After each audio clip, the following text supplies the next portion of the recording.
परीक्षित जी महाराज ने सुखदेव जी से पूछा, महाराज गलतियां तो हो ही जाती हैं इंसान से, क्योंकि मनुष्य गलती का पुतला है, ये अक्सर हो ही जाती है।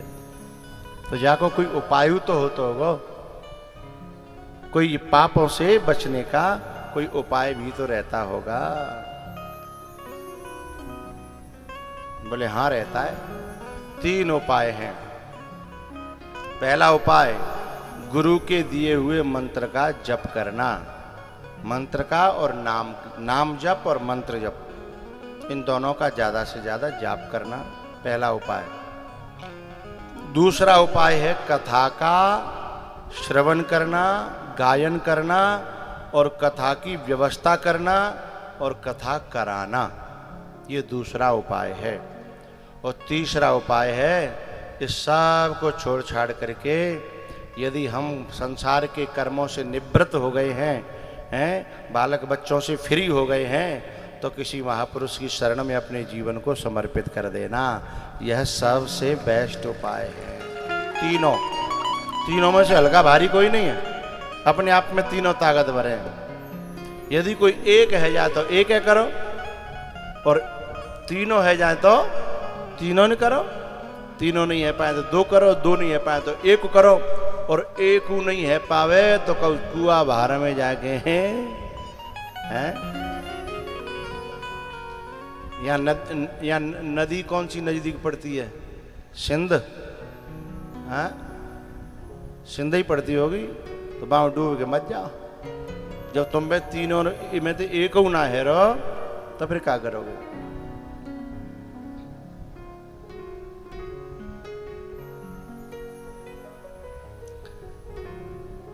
परीक्षित जी ने कहा, भगवान आप कह रहे हो कौन भगवान का नाम जपने से कल्याण हो जाता है, नाम जपने से कल्याण हो जाता है, किसी का हुआ है क्या? बोले हाँ हुआ है। किसका? बोले अजामिल का। अजामिल जो था वो बहुत बड़ा पापी था, चोरी करता था, बदमाशी करता था, पिया खाई करता था, और अपने घर में देह का व्यापार करने वाली नारी को रखता था।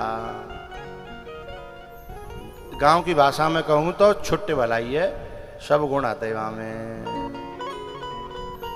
लेकिन एक बार संतों की टीम टोली वहां पे आई उस गांव में, बच्चों से पूछा कि बेटा कोई ऐसा भगत बताओ जो हमारी सेवा कर सके। गांव जो है वैसा होते का उद्दंड लोग उनको सुबाल को बिन कई छोरा आते ही उनकी हैं उद्दंड न के वे खेल रहे जो उन्हें बाबा ऐसा घर बता में कि जिंदगी में कबू नहीं भूलो ऐसी सेवा हो है। तो उन्हें अजामिल को घर बता दो। अजामिल संतों का विरोधी था। जब कोई गलत रास्ते पर चल पड़ता है तो वो स्वाभाविक ही धर्म का विरोधी हो जाता है, संतों का विरोधी हो जाता है, बुद्धि भ्रष्ट हो जाती है। तो क्या हुआ, उन्होंने रास्ता बता दिया अजामिल के घर का। अजामिल वहां था नहीं, वहां जो है उनकी जो उसकी जो नारी थी, उसने देखा कि मेरे घर संत, हाय राम मेरे यहां संत कैसे, मेरे घर में तो ऐसा कोई अच्छा काम भी नहीं होता, संत कैसे आ गए? और अजामिल को पता लग गया तो ये बड़ा गड़बड़ हो जाएगा। लेकिन एक बात बताऊं, हमारे देश की माताएं जो होती हैं उनका हृदय एक अलग धातु का बना होता है।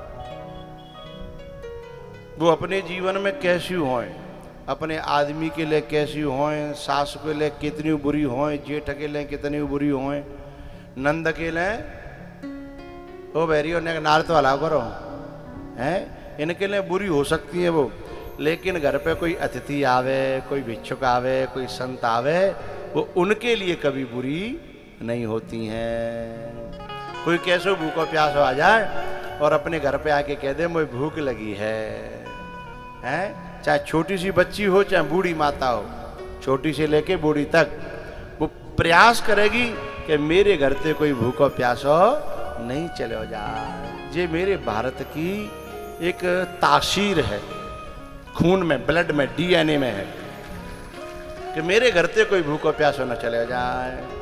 ये आदमियों में नहीं होता। जी ऐसे खड़ूस होते हैं कि जा चार फटकार दे भाई, हैं कि तू हट्टा कट्टा है करे ना जाती का। हैं एक सेठ जी थे, दुकान पे बैठे बैठे लिखा पढ़ी कर रहे। एक प्यासो आदमी आया, बोले सेठ जी प्यास लगी है बहुत, ने पानी पिया दो। मटका धरे हो बगल में, लेकिन वो खुद पी नहीं सकता था, वो सेठ जी से कह रहा था। बोले नेकर गुलाबी, एक आदमी आ रहा है, मेरा नौकर था। बोले आदमी आ रहा है, अभी पिलवाता हूँ। लगे लिखा पढ़ी में, फिर वाह बड़ी प्यास लगी। 2 मिनट बाद, 5 मिनट बाद फिर बोले सेठ जी बहुत प्यास लगी है, कृपा करो। ठीक है, बोले अभी आदमी आ रहा है। 4-6 बार जब ऐसे कही तो प्यासी ने एक बड़ी प्यारी बात कही, दिल में बैठे तो तालियों से उस बात को समझ जाओ, तो उस बात का आदर करना। उस प्यासे ने कही सेठ जी नेक दे रखे लें, तुम ही आदमी बन जाओ। समझ गए ना, इंसान बन जाओ। तुमने इंसानियत को त्याग रखा है।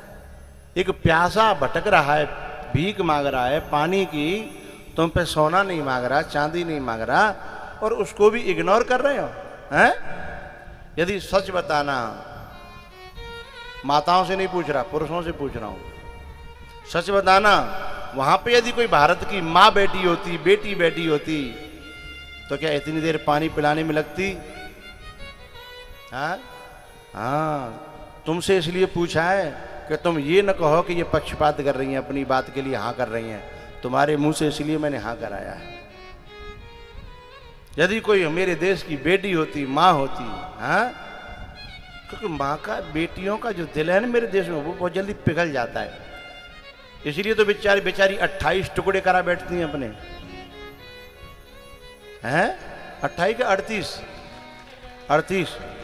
क्योंकि बहुत जल्दी पिघल जाता है। इसलिए फिर चाहे जिन्हें कोई मारो, चाहे काटो, हैं चाहे कजू करो। ये पिघलने वाला दिल कुछ जगह तो अच्छा होता है, लेकिन कुछ जगह बुरा भी होता है। भक्ति में पिघले तो बहुत अच्छा, सत्संग में पिघले तो बहुत अच्छा, भगवान के लिए पिघले तो बहुत अच्छा। लेकिन यदि दुनिया में किसी के लिए पिघल गया तो मामला गड़बड़ हो जाता है।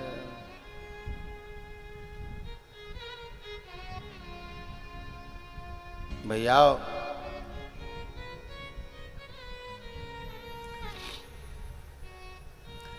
उस नारी ने जो है उनकी सेवा की, रात्रि में वो सो गए, जो भी भोजन पानी था वो सब दिया। रात्रि में अजामिल आया और अजामिल को पकड़ के समझा दिया कि सुनो, संत आए मेरे यहाँ, तुम दुनिया में चाहे जैसे रहो, लेकिन संत भगवानों के साथ गड़बड़ी करोगे तो मामला गड़बड़ हो जाएगा।